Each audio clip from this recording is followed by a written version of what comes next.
So we were discussing the introduction and fundamentals of DIP. So let us introduce the mathematical operations in DIP, digital image processing. And why we are discussing is because our image is nothing but the 2D or two-dimensional representation of the intensity values.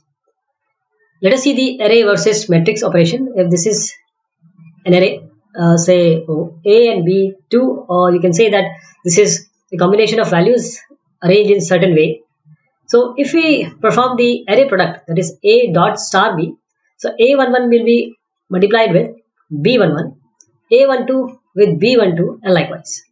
But when we perform the actual matrix product, then it will be A11 into B11 plus A12 into B21. So first row and first row and the first column of the second matrix will be taken and they will be added. So the corresponding values will be multiplied and they will be added.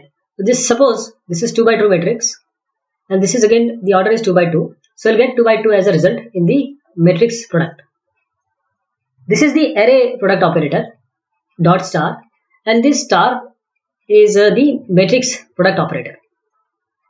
Now linear versus non-linear operations. What is this and what do we mean when we say linear and non-linear operation? So let us suppose that we apply a certain function or operation on your fxy that we take as our image. Normally we will designate or symbolize our image with a function or with some xy values. Special coordinates are these. So when this h is applied on fxy, then we get jxy, right? And when we apply again this function h on say ai fixy plus aj fjxy, then the result would be, if it is, that you can get similar result with h applied on this first part and h, that is the operation applied on the second one. So h ai fixy plus h ai aj fjxy, this is called the additivity. So either you do this or you do this, the operation, the result would be same. And what about the homogeneity? Homogeneity is you can take out these constant factors. If you can take out these factors and still the result remain the same, we call it as the homogeneity. Of course, this h which is applied on any fxy, here the case is fixy, the result will be some gxy, and if we apply it on fixy, that will be gixy, and here we have applied h on fjxy, so it will be aj gjxy. These are the result of the operation on it. Now when this is all said and done, we say that now this h is a linear operator. That is why we call it as a linear operator. And when we are going to assume that this h is a non-linear operator, if these additivity or homogeneity, which I showed here, is not followed by this function, if homogeneity and additivity are not there with certain operation on our image, or you can say a representation in the form of row and column or matrix, then we say that h is said to be a non-linear operator. Now let us come to the arithmetic operations. Arithmetic operation between images, and you just understand image to be a 2D array only, and unless I specifically say something else about it, we just consider it to be the version which we have just devised. So arithmetic operations between images, they are array operations. As we have just seen what is the array operations in the previous section. So we have 4 arithmetic operations as denoted like this: fxy plus gxy minus into and divide. So you can perform the normal arithmetic operation point by point, means this value will be added with this value in this second one, this value will be subtracted from this value, and likewise.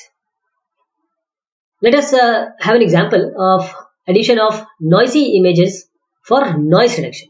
So you have a noiseless image. This is an image which has no noise. Now we have noise. Those values which are not belonging to our original image, but it has come because of some reason, some capturing or acquiring reason or any other reason. So this is noise. So at every point or every pair of coordinates, the noise is uncorrelated and has zero average value. This is noise. And now we have a corrupted image. So noiseless image combined with the noise give rise to the corrupted image, and this is how it is. So the noise is added to the our noiseless image, and we get a corrupted image. Now reducing the noise by adding a set of noisy image. How can we reduce the noise? By adding a set of noisy image like this GIXY. We can just add certain noisy image and say some k images are there. So we can just combine, and you can divide it by k, because every pair of coordinate at xy, the noise is uncorrelated always. So it has a zero average value. That is why we did this. And once we try to find out the average after combining this, then we can apply some certain function on this value, and this value is nothing but what? This is nothing but in the previous section just we have seen that this is nothing but fxy plus the noise. So the gixy is nothing but the fxy plus eta xy. Fxy was our original image and eta xy was what? Our noise image. So when we apply this factor, because we know that we can take this out after combining, and we apply E on only the noise. So what it will be? It will be, because the noise is uncorrelated and it has a zero average value, so this will become as 0. So we'll get back the original image. So these are some application of your various operations that you can apply like this. These are the arithmetic operations that you may apply, and you can get the result. Okay. So now what you can get here is, you have this sigma square. What sigma square is? Sigma square is, we will be covering the standard deviation and the variance, etc. So you can get this sigma square, as you can see here. This is nothing but the sigma square only, and sigma square is 1 by k of sigma 1 I to 1 to k and gixy. And for noise also, it gives you this value, sigma square eta xy. And in astronomy, imaging under very low light levels, frequency, it causes sensor noise to render similar images, virtually useless for analysis. So what to do? In astronomical observations also, similar sensors for noise reduction by observing the same scene over long period of time. So image averaging is then used to reduce the noise. So how you can get rid of the noise? This is observing the same scene over a long period of time and just do the averaging. For example, let us see the figure. This is the image of galaxy pair NGC 3314 corrupted by additive Gaussian noise. Right? From this point, this is the original image. Now we try to do the averaging. This is the result of averaging 5 noisy images, 5 noisy images, 10 noisy images, then 20 noisy images, 50, and now 100. And now you can compare these two images. This image is very clear. What about the image subtraction? Because let us take an example of image subtraction also. For example, mask mode radiography. So you have a mask, say HXY. This is an X-ray image of a region of a patient's body. And you also have live images. These are X-ray image captured at TV rates after injection of certain contrast medium. How you can get the detail enhanced? So this is the enhanced detail GXY. We can get it by the live images subtracting it with an X-ray image of a region of patient's body. Now the procedure gives a movie showing how the contrast medium propagates through the various arteries, which is the contrast medium, propagates through the various arteries in the area being observed. This is the example of digital subtraction angiography, and this particular image first is the mask image. This is a mask image, and this one is an example of the live image. Now, when we do the difference between these two, A and B, we can see that this is our difference image. Say this is A, this is B. A minus B is your C. This is the difference of A and B. And the last, that is D, you can assume it to be D. This is the enhanced difference image. Okay, this is how you can perform the subtraction. You can get the better result. This is an example of image multiplication. So for this is the example of shading correction actually. The first one is the shading image of a tungsten filament and support. This is support and magnified to 130 times. This is the shading pattern. This is the shading pattern. And now when we multiply or take the product of these two images, product of A, of course by the reciprocal of this B image, then you can get this clear image. We can also perform the set and logical operations. How? Set and logical operations. First one is there are two sets of coordinates. Say you have A and B in 2D space, and this combination, the shaded region, as you can easily observe, this is A union B, and the only area which is common to A and B is A intersection B, and complement that, which is the which you can see here is the A intersection B. But what about A complement? So anything other than the A content is the A complement. And what about A minus B? A minus B is all the values of B which are there in A should be removed. So this is the A minus B. These are the set and logical operations that you can apply. So let us consider A with the elements of a grayscale image. The elements of A are, say, triplets of the form x, y, z, where x and y of course are the spatial coordinates, and z denotes the digital value or the intensity at point xy. So how we represent it? We represent it by A equal to xyz, where z is equal to fxy. So z is the intensity value at x and y. So the complement of A, which is denoted by A complement, is given by x, y. These are small x and small y, and k minus z, where this x, y, z which belongs to A only, and k is nothing but 2 to the power k minus 1. And what is this k? K is the number of intensity bits used to represent z. Say if it is 8 bits, so you will take difference of this digital value and place it at xy, and what it will be, say it is 25. So what you will do, 2 to the power k minus 8, that is 2 to the power 8 minus 1, 255. So you will subtract 255 or subtract 25 with 255, and whatever the value is, that is you get 230, you will replace it at x, and you do it for each and every value, that is the A complement. What about the union of two grayscale image, or say image sets A and B, which is defined like this, that is the union. So A union B is nothing but the maximum of A and B, where A belongs to A, this one, two grayscale image, the first one is A, and the second is B. So it is the maximum of Z of A, B. This is an example that you can see in the figure. These are the set operation involving the grayscale image. This is your original image. This is the image obtained using set complementation. A complement of the image AC is nothing but the negative of the image. So this is the negative of image. You might have remembered 2k minus 1, and you subtract each value of the values which are the digital values which are present here by this one. So say the value is, say, z, the digital value is z. So we subtract each and every value by 2 to the power k minus 1, as we did in the A complement. This is the image negative or image negative which is obtained using this set complementation. And now when you combine them, that is you take union of them, then you get a image that is a constant image, which is a constant image. So you can very well find out certain values, certain areas which are of your importance, if any.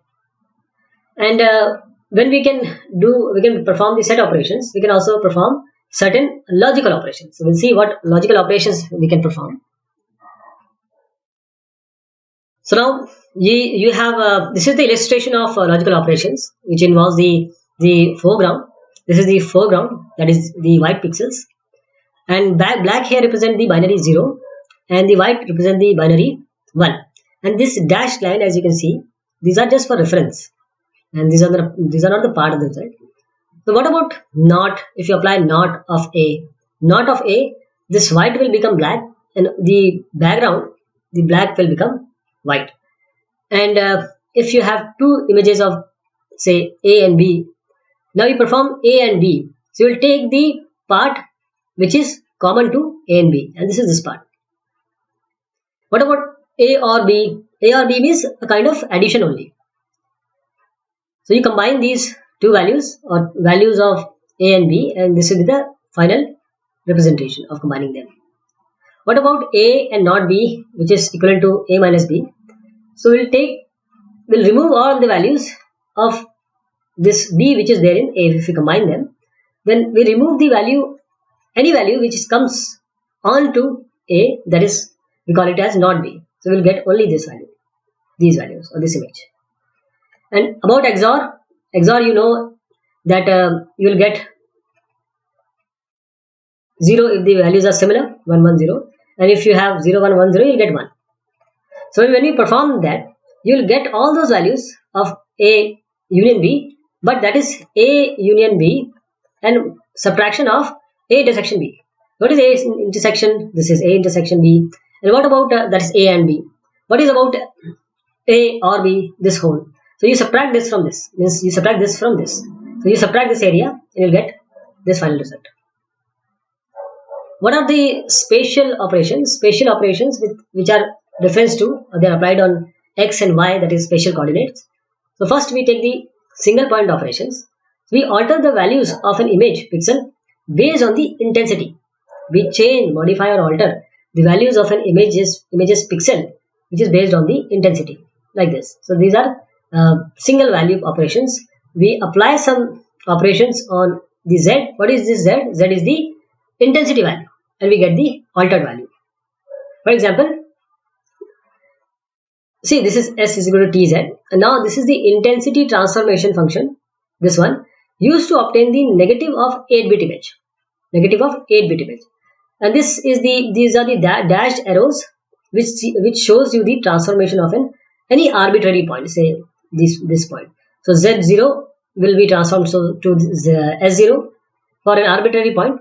S0, it will give you the result. So all the values from 0 to 255, whenever this operation is applied, so this Z0 will give this value. This value will be transformed into this value. This value will be transformed into this value. This is the simple intensity transformation function to obtain the negative. What about the neighborhood operations? If you can see here, the value of this pixel xy is determined by the specified operation involving the pixel in the input image with coordinates, say xy. So xy, if you take, say, this area and the neighborhood operations are applied on xy, you'll get a new value which is xy, right? So value of this pixel is obtained by doing certain specified operations which involve the pixels in the input image with the coordinates, say xy, and these are the coordinates. You can take any range of this. Let us take a result. This is the image F, this is image B, and these values, the value of this pixel is the average value of the pixels in the whole region. So suppose we have taken a region, and in this region the values are, say, 22, 25, 26, 29, 28, 24. So 22 to 24, all these values, say we have 6 values, so we add these 6 values and then we divide it by 6, and whatever value is there we place it at xy. So this is the point operation with respect to the neighborhood operation. So once you average this, you will say the blurring here. What about the geometric spatial transformation? The geometric transformation are also known as the rubber sheet transformation. So we apply, say this is the operation we apply T. So the spatial transformation of coordinates xy, you will get applying on U, V or W. You can take any variable here, but this is just for indication that when you apply the geometric transformation, so you will also get the spatial transformation of coordinates. Spatial transformation means if x, y with certain z value is here, it will be transformed, or it will change the position. That is geometric transformation. And once you transform, or the position is changed, then you ought to find out the intensity also at this point. For that, the intensity interpolation that assigns intensity value to the spatially transformed pixel can be given like this. So you can have affine transformation for this. For example, how you are going to apply the affine transformation. You can apply affine transformation if this is your initial value, and you apply certain transformation, and this is a homogeneous representation, and you can get x, y, 1. So you can get value x and y out of this. These are the affine transformation which we just saw in the previous equation. This is the identity. So once you apply, or once you use this affine matrix T on U and V, U and W, sorry, you apply this T, which is this matrix only. So you'll get x and y as a result. So similar will be received. When you apply scaling, that is, you are applying some Cx, Cy and 1. So the operation would be, you are multiplying this U, V, W with Cx here, Cy here at this position, and 1 here. So when you transform, when you actually do the matrix multiplication of U, V, W 1 with Cx, Cy 1, and all other values are none here, means nil here. So Cx, Cy will give you a scaling operation which is equivalent to Cx, V and Cy, W. So you'll get x and y, that is the scaled value. So this T will be seen somewhat enlarged, right? And if you want to shrink it, you can apply 1 by Cx and 1 by Cy. You can apply this also. What about rotation? Rotation, in these transformation values, you apply cos theta, sin theta, and here minus sin theta, cos theta. And the coordinate equations will be x is equal to v cos theta minus w sin theta, y is equal to v cos theta plus w sin theta, and this will be transformed. What about translation? You will keep the principal diagonal as 1, while the lower row will apply tx and ty. This is the translation. So there will be a shift in the position. The shear, like pressing something, so you apply this SV here, only SV, and with these principal operations here. Let me tell you, let us go back first of all. Translation is nothing but v plus tx and w plus ty, while shear or vertical shear and horizontal shear, so there are two types of shear.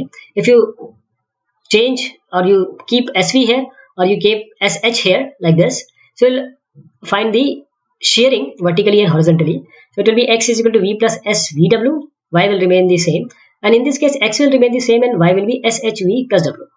So these are the affine transformation. What about the intensity assignment? This is the forward mapping of intensity assignment. So it's possible that two or more pixels can be transformed to the same location in the output image, as we have seen in the previous discussion.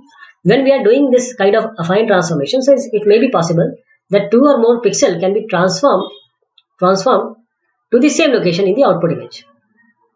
And also we have inverse mapping, that is T inverse of this xy, which gives you v and w back. So the nearest input pixels to determine the intensity of the output pixel value will be this. So this will give you the nearest input pixel to determine the intensity of the output pixel. So inverse mappings, these are more efficient to implement than the forward mapping. So this is how you can you normally apply the intensity using the inverse mapping. This is an example of image rotation and intensity interpolation.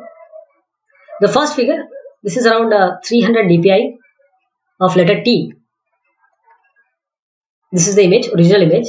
Now this, as you can see, that image is rotated 21 degree clockwise using nearest neighbor interpolation to assign intensity value to the specially transformed pixel. So this is the interpolation. You know that nearest neighbor, bilinear, cubic, all these we have seen. And this is an example of image rotated by 21 degree using bilinear interpolation. So first is the nearest neighbor, second is the bilinear interpolation, and this gives you the image rotated 21 degree using bicubic interpolation. So bilinear, bicubic, and nearest neighbor. And these are the enlarged section. These are the sections showing the edge detail. This you can see the Jaggies effect here, but little less in these various three interpolation approaches. Then the image registration, what it means is the input and output images are available, but the transformation function is unknown. Please understand, our goal is to estimate the transformation function and use it to register the two images. Okay, so how you are going to do this? You want to register certain image. Registration, that means you have input and output images. You are having it, but how you transform means what you did with the input image to get the output image. What transformation or what application you applied on this T input to get this T output. So our aim is to get this transformation function. So one of the principal approach for doing image registration is to use the control points or the tie points, control points. So the corresponding points are known precisely in the input and output reference image. How we are going to do this? Say this is first image, this is second image. Now you have a, say, road junction here, and this similar road junction you can find in this position, same area. So this is the junction.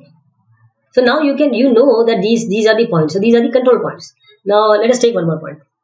So you have a well here, okay, and this is, you can assume that it is a high, not a very high resolution image, but mediocre resolution image. Same this well, you find it here. So now these two can be taken as a control point or a tie point. So image registration, there we can have a simple model which is based on bilinear approximation, because we have to find what transformation we applied on this to get this image. This is image registration. So we apply x is equal to c1w, c2w, c3vw plus c4. Similar for y. So where this v and w are the coordinates of the tie point in the input, and x and y are the tie points in the reference image. So v and w and x and y, these are the coordinate points of the tie points. These points I am talking about, these tie points. Okay, though they have separate position, different position, but they are precise, so we can understand and we can place it here easily. This is an example of image registration. If you see, this is first one is a reference image, and this is the input, which is the geometrically distorted image. Corresponding tie points are we can take it as a small white squares near the corners. We can take these points, say these are the corners, first point, second point, third point, fourth point, and similar points in the second image also we want, right? These two we have taken. Now this is the registered image, and we can see there are errors in the borders that will come. So these are the error registered image, and once we try to subtract this A with C difference, we can see these are all the registration errors. So we need to precisely find out the corresponding tie points so that this error is minimum. So we were discussing the image transform, that is transforming an image. So a particularly important class of 2D linear transforms, which is denoted by TUV, is given by this operation. Now what this is, we'll discuss about this because this is a very important transformation. First understand that this fxy is your input image, and this rxyuv, this is the forward transformation kernel. Forward transformation kernel. This u and v are the transformation variables. U varies from 0 to m-1, and v also varies from 0 to n-1. And of course we are applying this rxyuv, which is our forward transformation kernel, on our image. So this kind of transformation, we get an image tuv, which is the xy in terms of u and v. So this is the example of 2D linear transform. Okay, and this is a very important transform. I'll name it shortly. How we are given, say, tuv, and also we want what we have done. So is it possible that we can, once we have applied the image transform on fxy with certain kernel, is it possible to get back this image or retrieve back this image or find this original image? Yes, it is possible, because if TUV, which is the transform image, is given to us, the original image fxy can be recovered using the inverse transformation of TUV, right? So this is the inverse transformation, TUV applied with SXYUV again, and here SXYUV is known as the inverse transformation kernel, where x varies again from 0 to m-1, y varies from 0 to n-1, and now here u and v varies from m-1, n-1. So what this transformation is, we'll name it, because we'll see that the Fourier transformation, cosine transformation, wavelet transformation, all they come in under this category of image transformation. But you need to understand that we apply something or some transformation on the original image so that we can get a linear transformation domain. So this is linear transformation. So that will come, we'll see that the words which I have just spoken will come in some other context. But right now, please understand that you have a spatial domain and you are not changing into the frequency domain. The wavelet, the cosine and the Fourier, that will come in what transformation, that will go to the frequency domain. I'll just explain it, in the coming slides.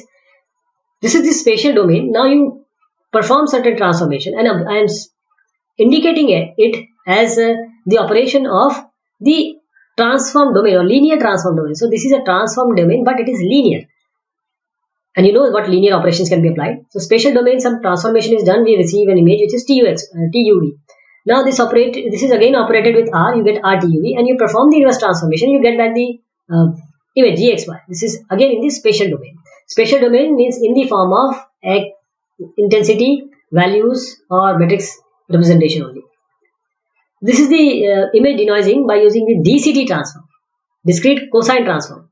So this is the image which is corrupted by sinusoidal interference. Now you transform, or you find the magnitude of the Fourier transform showing the burst of energy responsible for the interference. These are the energies, as you can see this line. We mask these. Okay, the mask which is used to eliminate the energy burst, these energy burst, and the result is very good. The result is the computation of the inverse of the modified Fourier transform. So forward transform kernel, which is what we have seen. The kernel, this one, is said to be separable. How it is separable? When Rxy can be written as R1xu, R1xu and R2yv. So if they are separately applied, x on xu and yv, then also the result will be same. So we call it as a separable. And what about symmetric? The kernel is said to be symmetric if R1xu, that is this one, is functionally equivalent to R2yv, this one. So that you get Rxyuv as R1xu and R1y not, say, here you have u, here also you have u, but here you have v, but here you get u only. So this seems to be symmetric. So kernel is said to be symmetric if R1xui is functionally equal to R2yv. Now we come to the kernels for a 2D Fourier transform. 2D Fourier transform means that you are applying the forward kernel Rxyuv as e to the power minus j 2 pi uv by m plus vy by n, where j is nothing but the j square is minus 1, that is j is under root minus 1. And for the inverse kernel, the Sxyuv will be equal to 1 by mn, the minus sign will be plus sign, e to the power j 2 pi, now ux by m and vy by n. This is the forward kernel and this is the inverse kernel. So as you can see, this is the application of the kernel, forward kernel on fxy. So you get a Fourier transform image, discrete Fourier transform this is. And this is the inverse. So you apply inverse transform, that is on TUV you get the original image. Now it is a time to let you know that there are two domains in the digital image processing. First is your spatial domain, and then you have frequency domain. Frequency domain. So spatial domain and frequency domain, as you see in the form of discrete values at xy position, this is the spatial domain. And when you see in the form of frequencies, short frequency, this is called frequency domain. So when we transform the spatial image or the spatial domain and apply a certain transformation to change it to the frequency domain, then the frequency domain image, because there is no image, you will not see any image, but there are certain operations which can be applied on the frequency domain image, and that can easily clear off, or they are very computationally inexpensive operations in the frequency domain. And if you try to apply it on the spatial domain, that is using certain xy neighborhood etc., that will be quite expensive, or some may even not be possible. Let me show you that figure again, this figure.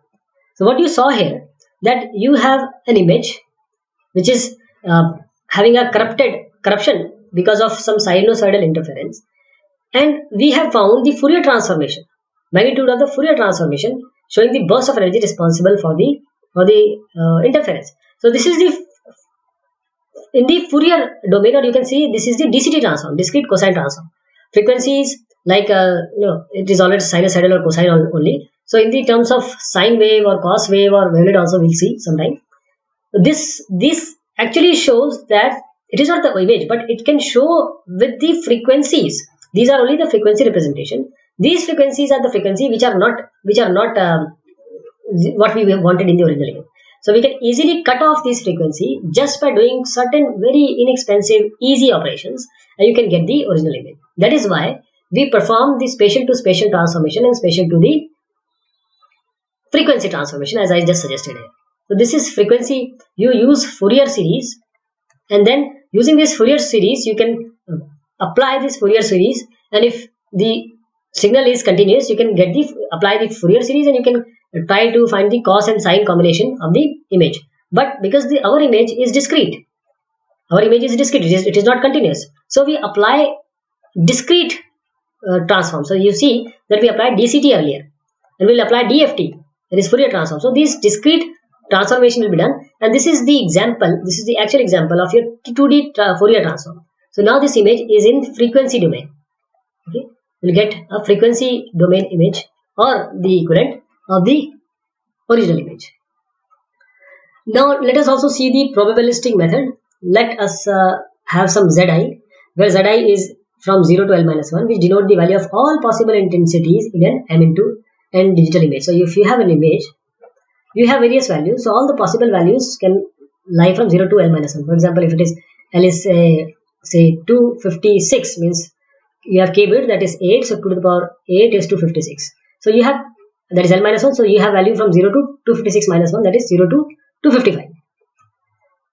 This denotes all the possible intensities in an M by N digital image. This is say M into N image. So the probability PZK of intensity levels, ZK, of probability of having certain Zk, that is intensity, occurring in a given image is nothing but the Nk, number of times this value has occurred, divided by M into N. And M and N are the actual values of rows and columns. So this Nk is the number of times this intensity Zk occurs in the image. For example, we have say a value which is 32, which has come say 50 times. You find 32 50 times here, 32 50 times. So what this expression will say, it will be 50, that is P of 32 will be 50 by M into N. M and N you can take, any M and N depending on the size of the image. So this is the probabilistic method. So if you start from 0 to L minus 1, all the probabilities you had, you'll get 1, because of course it has to come 1. And the mean average intensity is given by Zk, that is the intensity value into the probability of that corresponding intensity value which is coming. You add it from 0 to L minus 1, that is the mean intensity which is given by the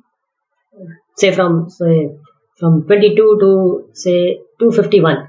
All the values are from 22 to 251. So we'll take all the probabilities of each and every value, and we multiply this. Say it has the probability of say 2. It has number of times 22 has appeared 2 times, 251 has appeared 5 times, and likewise say x times others. So 2 into this 22 plus x into say any value z plus 5 into 255, and we just add them till 0 to n minus 1. We will get the mean average value.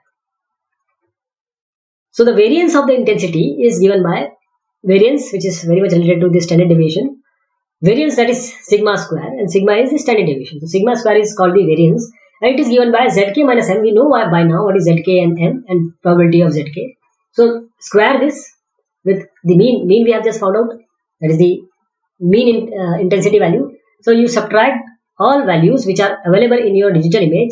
So you have 32, 51, 61. So 32 minus the mean value. Say the mean value is say 120. So we'll take 32 minus 120, and we multiply it with the probability, say P1, and then we add this to 51 minus 120, and we multiply it with say it has probability to P2, and likewise all these, and then we'll take the final value, that is sigma square, that is the variance. And the nth moment of intensity variable z is given by zk minus m to the power n. This is the nth moment of intensity variable z. So this is the example, because I said we'll be dealing with standard deviation. Sigma square is nothing but the variance only, which is the square of our standard deviation. Standard deviation square is variance. So the comparison of standard deviation values, if see how it has changed when we have sigma equal to 14.3, you get the clear image. So this is again certain image and imaging DIP fundamentals, and we'll be taking more details of what we have learned like filtering, etc. in the next section. Thank you so much. Take care.